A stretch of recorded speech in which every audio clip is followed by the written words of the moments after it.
Imagine a drug that can stop an addict's craving for cocaine. Well, one company says it has developed such a drug.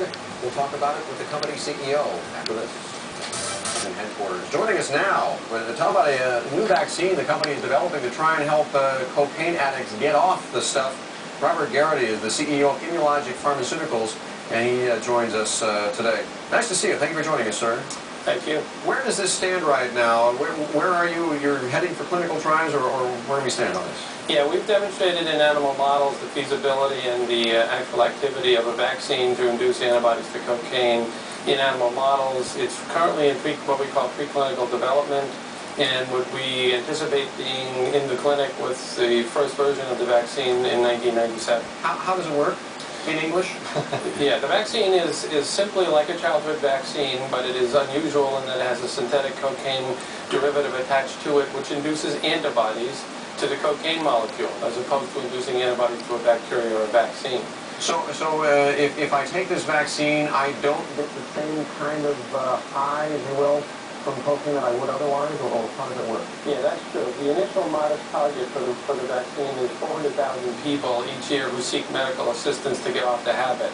This vaccine-induced antibody would provide them with the ability to not, if they took some drug, they would not get the stimulatory effects that, because the antibody that's induced by the vaccine would prevent the drug from entering the brain. So are you estimating the market at about 400,000 people at this point? As I said, there are about 2.1 million heavy cocaine users in the United States alone. Our modest initial target is the compliant individuals who are motivated and who are trying to get off the habit, and that is 400,000 patients per year in the United States alone. So assuming everything goes smoothly, when would we see it, and what kind of revenue stream would you anticipate?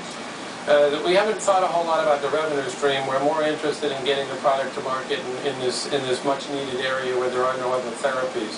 Drug development is a fairly lengthy process, but in this instance we've got research grants from the National Institute of Drug Abuse. We've got a lot of motivation in the individuals and the government.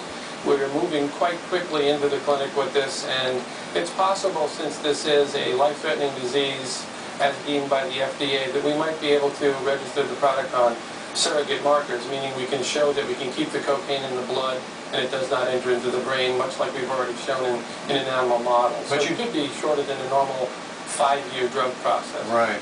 But you don't think about the potential revenue stream? I mean, obviously this has to be a business decision as well. You need to go where the market will bear the greatest fruit, don't you? There's no question that the technology of the company has been addressed in this area because it has a medical need, and obviously it is a market that we have what we call a statement of interest. So the potential for the drug is in excess of $100 million on an annual basis, and that again is a modest estimate. I know you're probably sick of talking about this, but when does the company turn a profit eventually? I know that biotech companies like yours, you're working hard, you got research and development costs that are higher than revenues right now. When do you expect to turn the corner at Immulogic? Yeah, Immulogic is a quite well-funded immunology company who's addressed allergies as the products that are out in the forefront of the technology. We would anticipate filing product license applications for 2 of those allergy drugs and beginning to make revenue in 1998. All right. Mr. Garrity, nice to talk with you. Thanks for joining us. Good luck with that. Robert Garrity, the Chief Executive Officer of Immulogic Pharmaceuticals, which their stock today is up an eighth at $9 per share. We'll come back, talk about General